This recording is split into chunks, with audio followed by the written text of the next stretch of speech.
Estamos de volta. Vamos esperar o pessoal entrar?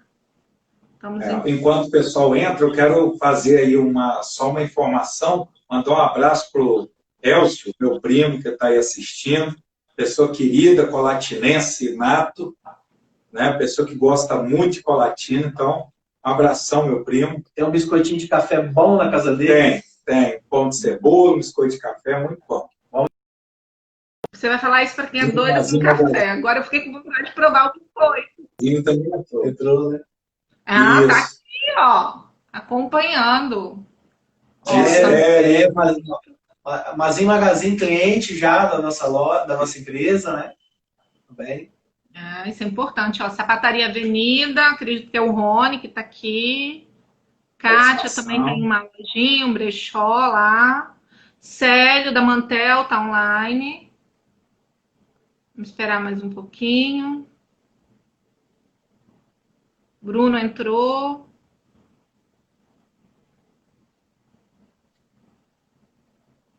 Vamos lá. O pessoal tá entrando aqui. Deixa eu ver as perguntas aqui que não foram feitas. Depois a gente entra na proposta de parceria. Deixa eu ver aqui. Bom, a lei entrou em vigor, vocês já falaram, foi em setembro. Correto? Correto. Sim. O que é considerado dados pessoais? Olha, Sandra, qualquer elemento que você identifique uma pessoa vai ser considerado um dado pessoal. O direto é o nome, o CPF, você já identifica de forma direta. A gente chama de dado direto. Você pode ter um indireto, um endereço de alguém, eu posso identificar uma casa, mas se eu atrelo o nome àquele endereço, eu passo a ter um dado pessoal.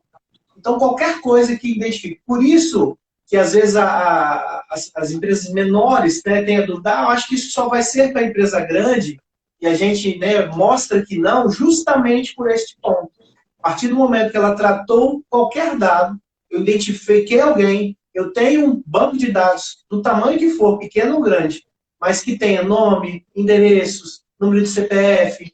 Às vezes a própria empresa vai ter isso com os seus funcionários, né, atestados médicos, cartão alimentação, tudo que você identifique uma pessoa que pode ser chamada assim, então, de dado pessoal, vai ser abarcado por essa lei. Então, tudo isso aí vai ser dado pessoal. Existe uma diferença dentro do dado pessoal, o dado pessoal sensível, né, doutor Alexandre? Sim. E o que é considerado um dado pessoal sensível? Olha, a lei, ela fala sobre isso. Na verdade, para a gente saber o que é no sentido o que é um dado pessoal, a gente, na verdade, tem que saber o que é um dado pessoal sensível. Que tudo que não for sensível também é dado pessoal dentro do conceito que ele falou. Por exemplo, a legislação fala que e ela traz um rol de coisas. Por exemplo, as questões ligadas à raça, as questões ligadas à religião, as questões ligadas às coisas que identificam você com a sua identidade sexual, também com as suas condições de saúde, né? Esses são os dados pessoais sensíveis. Até no meu livro eu escrevo sobre isso, dizendo que aquele rol que está ali escrito, ele é exemplificativo, porque, na verdade, os dados pessoais sensíveis são todos aqueles que, quando uma pessoa descobre que você tem aquela informação específica sobre você, ela pode te taxar, ela pode criar uma restrição sobre sua pessoa. Então, esses seriam os dados pessoais sensíveis. Hoje ainda, nós ficamos exclusivamente com esses que eu te falei, que são os previstos em lei. Mas eu creio que no futuro esse rol vai se ampliar um pouco mais. Até a preferência política agora. A preferência política também. A bipolaridade que está aí crescente, né? Nós estamos diante aí de um mundo que vive uma bipolaridade política, né? De lados. Então, a preferência política também é considerada agora um dado sensível. Para que você crie um pouco mais, assim, agora teremos que ter atenção para criar um pouco mais de respeito com a preferência política do outro. Daí é um dado sensível aí, protegido pela lei. E, Sandra, interessante que as pessoas não percebem que o dado é uma coisa do passado, do presente e do futuro. Por exemplo, até hoje, nós temos um número assim inestimável de dados que nós já produzimos e existe. Inestimável. Agora, nesse momento, nós estamos aqui produzindo dados pessoais. E a gente não consegue mensurar a quantidade de dados pessoais que nós vamos produzir e conseguir armazenar no futuro.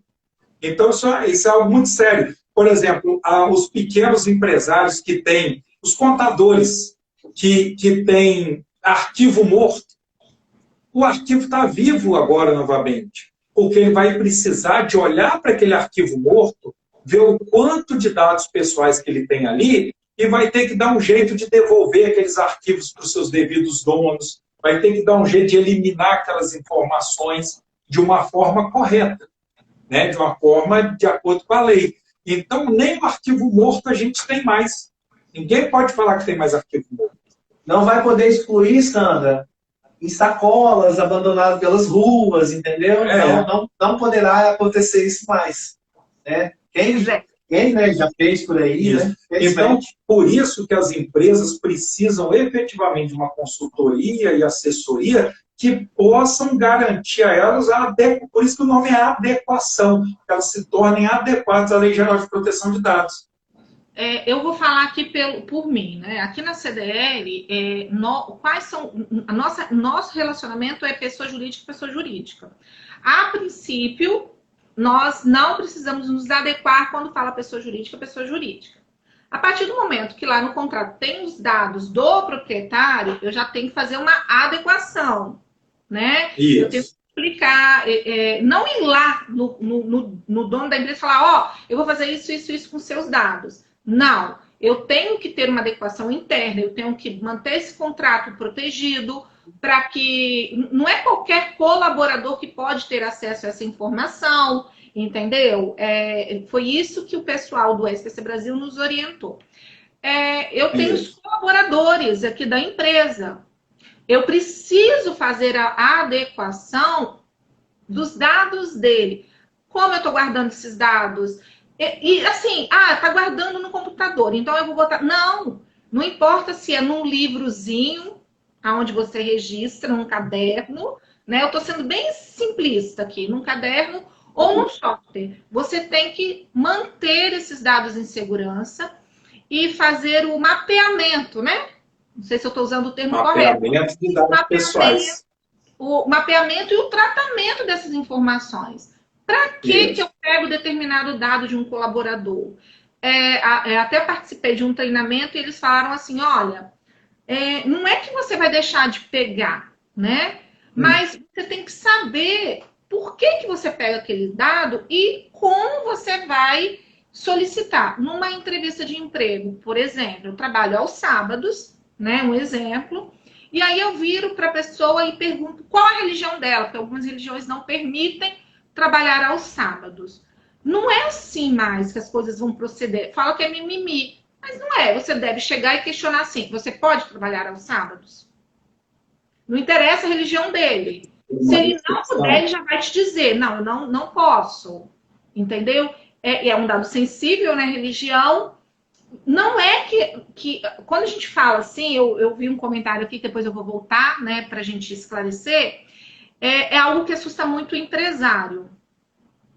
O consumidor vai chegar aqui, não é chegar, no consumidor não é chegar lá na loja e falar assim, eu quero que acabe tudo. Por exemplo, na relação trabalhista, a gente sabe que tem um período legal que após a demissão do colaborador ou o desligamento, né, voluntário dele da empresa, em relação até ao banco de dados que eu questionei sobre o registro, existem leis que regem você guardar esses dados por um período. Então, não basta de chegar lá na empresa, ele tem o direito de chegar e falar, olha, eu quero saber o que você tem aí. E aí que um mapeamento importante, porque, olha, eu tenho esse dado, eu guardo ele por causa disso aqui. Daqui a tal período, ele vai ser eliminado de que forma? Ou eu vou queimar, eu vou picotar e vou queimar. Então, isso vai ter que estar descrito e entregue num documento para ele, caso ele venha solicitar. Estou errada? Está certa, é isso mesmo.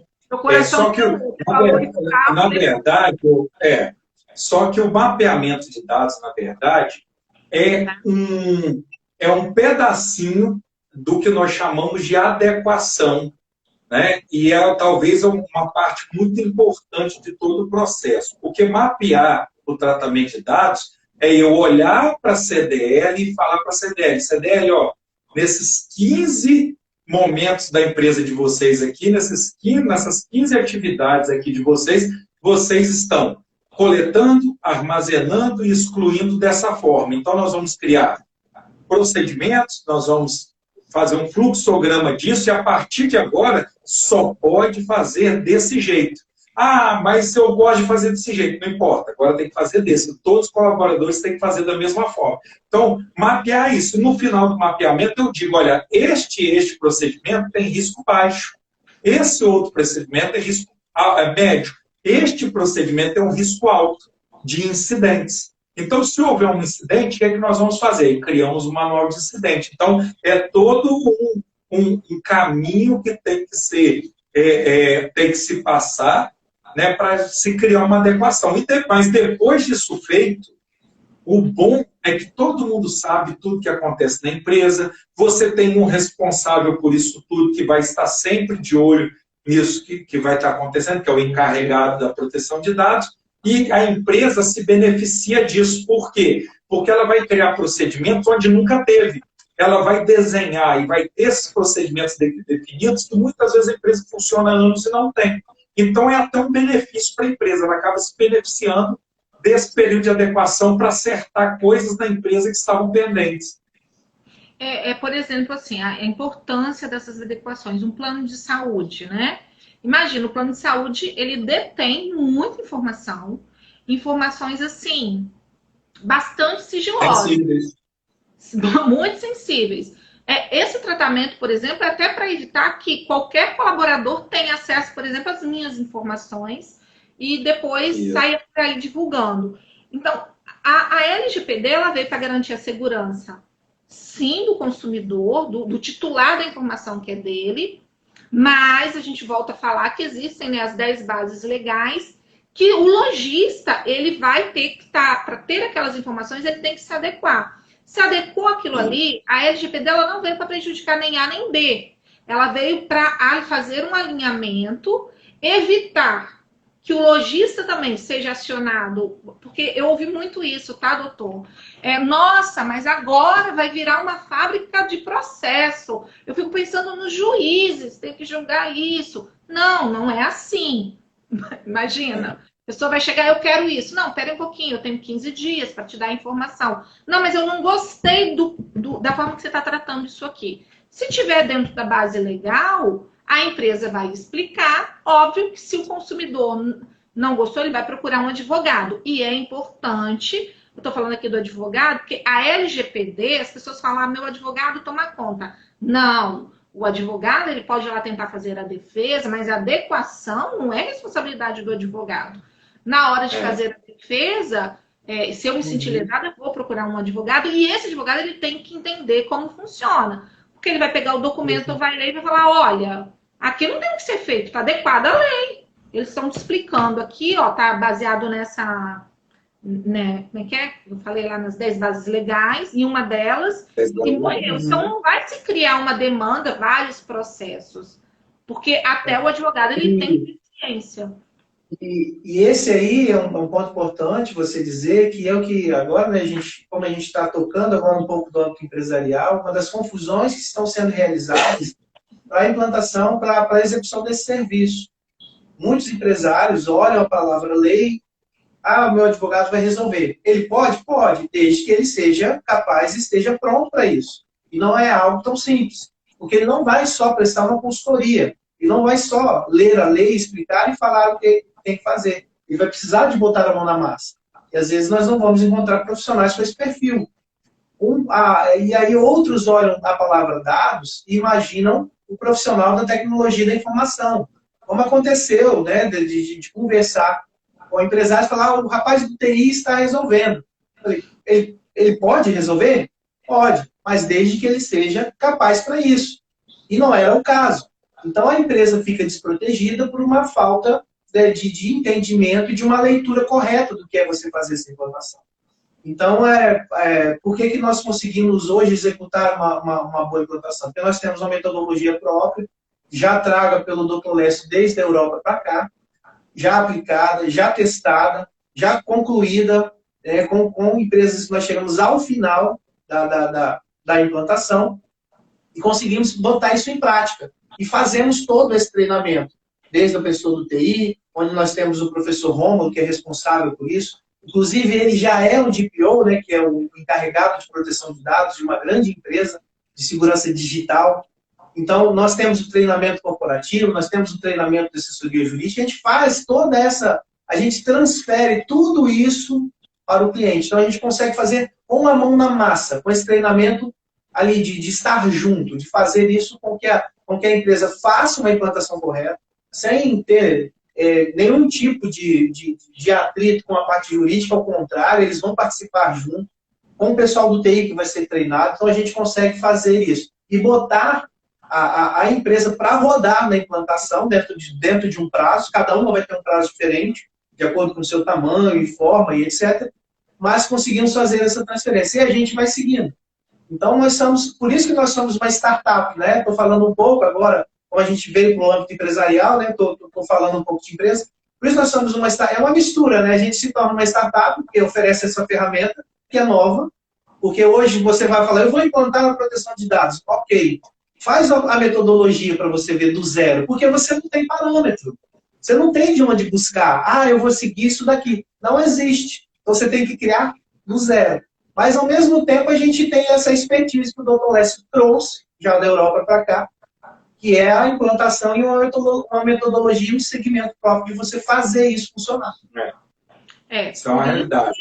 Que nós estamos, né, discutindo essa parceria para poder facilitar, tornar o processo menos doloroso para quem é nosso associado. Né? Até o presidente Ricardo pediu para falar um pouquinho da parceria. Realmente a gente está num processo, daí que surgiu, num bate-papo com o doutor Alexandre, a ideia de fazer essa live, porque está muito nítido para mim que tanto o empresário quanto o consumidor, eles não estão cientes da lei, eles não entendem a importância dessa lei. Existe essa confusão que é o jurídico que resolve, que é o TI que resolve, que Lei Geral de Proteção de Dados tem a ver com o SPC, e não é. É uma lei que ela realmente está mudando a minha vida e a vida da pessoa física, né? E não é só consentimento, tá? Tem que frisar isso, tá? A lei de proteção de dados não é só consentimento, não é só cookie de site, cookie, não é só política de privacidade. Vai muito mais além. Não é um bicho de 7 cabeças, mas tem sua complexidade. Mas quando ela é feita de forma gradual, sistemática, de forma concisa, você consegue aprender, consegue implementar, consegue ficar em conformidade com a LGPD. E o que a gente quer, por exemplo, até deixar claro para a CDL e os lojistas, é que nós tentamos juntos, numa parceria forte, numa parceria concreta, levar uma solução mais adequada possível, mais próxima possível da realidade do lojista hoje, mesmo o lojista no momento de pandemia. Mas, mesmo assim, a gente não consegue falar que assim, a nossa proposta é simples, barata e faz-se de qualquer jeito, como uma receita de bolo. Não. Cada associado vai ter que receber treinamento.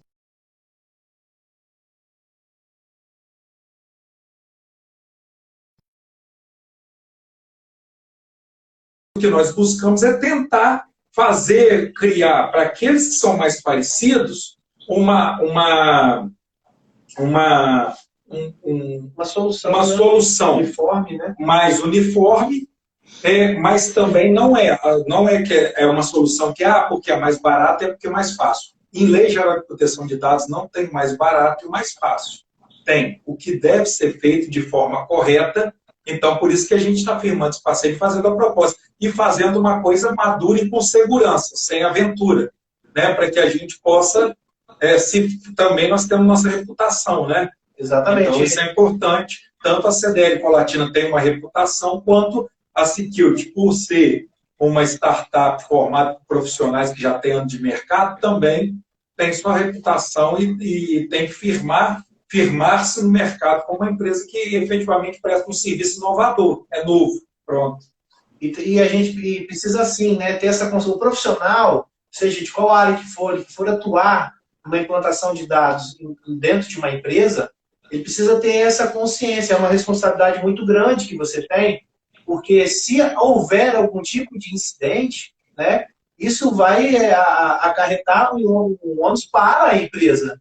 Então, tem que ter essa consciência de saber que há, sim, uma possibilidade de ser feito, mas há os limites, há a complexidade que se pede ao caso, e isso precisa ser respeitado.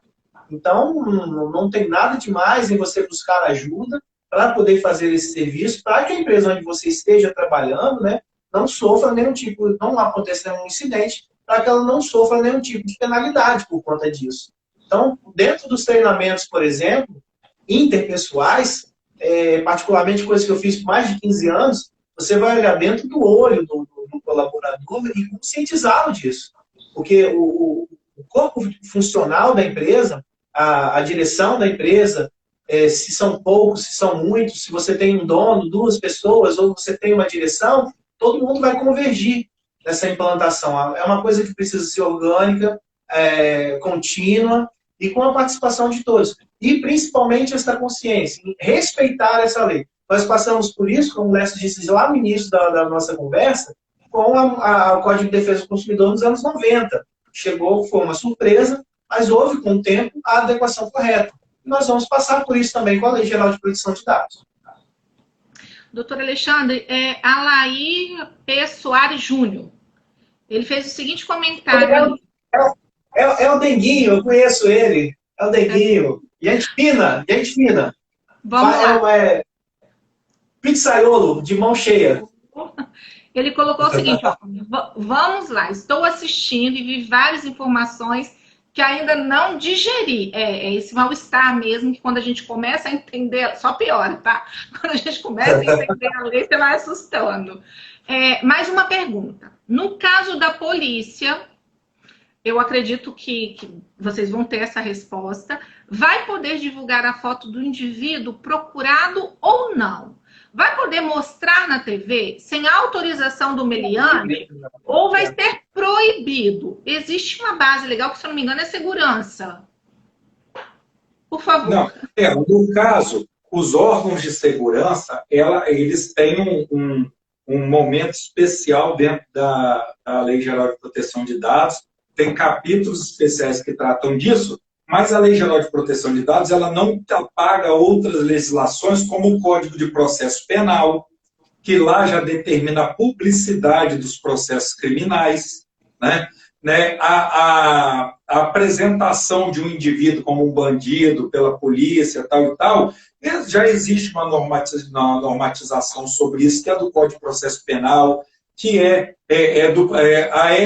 o jornalista, ele carrega dentro da atividade profissional dele um grupo de regras ético-profissionais também. Então, é claro que vai poder sim, existe a legislação, por exemplo, o Código de Processo Penal ele vem evoluindo há muito tempo e traz uma legislação própria até para um cadastro positivo por exemplo, de pessoas que cometem determinados crimes sexuais. Então, isso é uma discussão que vem se trazendo na história. Esse cadastro vai existir, mas ele tem sua forma de publicidade ou não dele, né, para o uso devido dele. E, por exemplo, os criminosos procurados, não muda, a Lei Geral de Proteção de Dados não muda muito na situação, não, porque a legislação federal que se aplica a eles é o Código de Processo Penal e as legislações de segurança pública. Então, nós temos que mostrar mesmo. Está sendo processado, foi condenado, né? Está sendo procurado, nós temos que mostrar mesmo. Porque nós que somos pessoas de bem, temos que aprender a nos defender e aprender a ter voz contra as pessoas que transgridem a lei. Saber quem está perto, inclusive. Na conversa hoje, mais cedo, né, naquela ânsia de divulgar as fotos das crianças, né, enfim, eu questionei ao doutor Pedro, ele falou o seguinte, por exemplo, o jornalismo em si, ele também Ah, eu estou passando na rua e fui filmada. Se ele estiver fazendo uma matéria de uma situação que é levar o conhecimento, levar a informação de algo que está acontecendo, ele está resguardado. Não é, porque eu apareci lá, eles não vão poder publicar, né? Transmitir aquilo. Tá certo isso? Porque existe Tá também... certo. As atividades acadêmicas também, pesquisas acadêmicas, atividades escolares acadêmicas, o que acontece no âmbito acadêmico ali, também a lei trata de forma diversa. É tratamento de dados também, mas não é atingido pelas exceções da lei. Ali, dentro daquele âmbito acadêmico, por exemplo, uma pesquisa acadêmica, quando você entrevista, ou você tira sangue das pessoas, olha a doença das pessoas, aquilo tudo ali é normatizado pela ética daquela pesquisa que está sendo feita, daquele grupo que está conduzindo uma pesquisa, uma atividade acadêmica. Já a legislação também já é menos restrita quanto a isso. Então, lembrando, jornalistas, atividades acadêmicas, aqui são alguns exemplos que eu estou encontrando agora. Eu vi aqui, eu não sei se ela está presente ainda, tem uma influencer aqui da cidade, e aí vendo ela, vi que ela entrou, me veio uma pergunta aqui. Muitas vezes o digital influencer, ele está dentro de uma loja, fazendo uma filmagem, né? Filmando lá os produtos, e aí pegou a imagem de alguém, de uma pessoa, não importa, de uma criança, a gente sabe que existe um tratamento que não pode, mas pegou a imagem de adulto. Assim, eu estou questionando porque eu quero deixar claro que isso tem impacto na vida de todo mundo. Como é que Exato. eu sou uma digital, estou lá fazendo uma filmagem, ou andando na rua ali fazendo uma filmagem, e atrás tem uma pessoa, e ela não me autorizou a filmá-la. Como é que trata isso? Aí a gente tem uma questão, são perguntas ainda que nós vamos encontrar respostas, que ainda não estão bem determinadas. Se essa influência está dentro do perfil pessoal dela, que não se transformou em perfil profissional, ela pode. Se essa influência está dentro do perfil profissional, ela já se tornou uma profissional, aí ela já não pode. Grande ponto. Porque aí a gente já não está trabalhando só com a Lei Geral de Proteção de Dados, nós estamos trabalhando também com o direito à imagem. Então, a diferença está aí. Uma coisa é o perfil pessoal, né? Isso aqui não é profissional, não tem, o meu perfil pessoal. Então, só ingressa no meu perfil pessoal aquelas pessoas que estão também na rede ou que, dependendo do perfil, também existem os perfis privados. Agora, quando o seu perfil é profissional, não. Aí o tratamento é como se você estivesse trabalhando de forma profissional. Tem que ter todo esse cuidado também. Então, o digital influencer, ele deve tomar cuidado também, por quê? Mesmo que ele não tenha um CNPJ, mas ele está ganhando dinheiro com aquilo ali. Ele está indo na empresa, ele sabe que tem muito digital que não tem uma empresa, é uma pessoa física, ele vai lá, ele presta um serviço de fazer a divulgação daquele produto. Ele está lucrando com aquela atividade, lucro. E aí ele filmou uma pessoa, filmou alguém, filmou... Está coletando dados, né? Está coletando dados. Está coletando dados. Não, né? Você coletou um dado pessoal, você está ali. Sandra, a gente gostaria de falar, porque a gente está gostando bastante, bem legal a gente poder estar esclarecendo, mas é que nós temos uma pessoa no estúdio já esperando a gente também para um outro compromisso. E aí a gente... desculpa, né, mas precisamos falar, né, porque há esse compromisso também já marcado, né? Tá joia. Aí a gente poderia... Pode falar, doutor. Não, que doutor, Alexandre, por favor, para com isso. Já te conheço há anos, né? Então, por gentileza. Né? Eu acho que a gente já alcançou um momento assim, onde a gente já deixou pessoas sem digerir, outras vão ter que tomar espomazil, e tudo por conta disso nós temos um compromisso ainda. Mas eu quero agradecer a CDL, né, com a Latina, agradecer ao Ricardo, agradecer a Sandra, pela oportunidade, a Security, que é uma empresa inovadora, é uma empresa nova, né, que tem assim, um papel de servir mesmo, servir o empresariado de modo adequado. Né? A gente não está querendo vender promessas, a gente está tentando trabalhar de forma adequada, porque nós também sabemos o momento que todo empresariado está passando. né? Então, que a gente possa conseguir adequar tudo isso, conseguir fazer uma proposta muito boa para os associados da CDL, né? E também para a CDL, para que a gente possa colocar todo mundo de acordo com a lei. Bom, em breve a gente fecha a parceria, né, doutor Alexandre? E aí, assim, no momento, se tiver, né, necessidade, a gente faz uma outra live, uma reunião aí, a gente vai fazer uma reunião fechada com os empresários. Porque essa aqui foi mais para esclarecer, despertar a pessoa física dos direitos dela. Eu quero agradecer. Eu achei, assim, que foi positivo e sucesso aí, que a nossa parceria venha para realmente trazer soluções para os nossos associados. Tá bom? Obrigada novamente. Eu quero te agradecer, Sandra, agradecer você pelo convite aí, por essa parceria informativa que a gente já está tendo em relação a isso, tudo aquilo que a gente, as ideias que a gente já está trocando, agradecer o CDL, as pessoas que participaram aí, os empresários, os amigos, as pessoas físicas também que entraram, aqueles que perguntaram para tirar dúvidas. Eu acho que esse é o nosso momento, é o momento de difundir informação e de ajudar de uma forma bem legal a comunidade, tanto a comunidade da sociedade, a sociedade civil, mas também a sociedade empresarial, que vai precisar muito aí dos profissionais adequados aí para essa nova situação. E eu vou deixar vocês agora com um dever de casa. Vocês vão encontrar uma solução para as fotos. Vou procurar uma solução tecnológica, não jurídica. Isso aí. Vamos conversar com o nosso professor Rômulo aqui da Security, para ele encontrar aí uma solução tecnológica. Muito obrigada e até breve, né? Até breve. Tchau, Sandra. Tchau.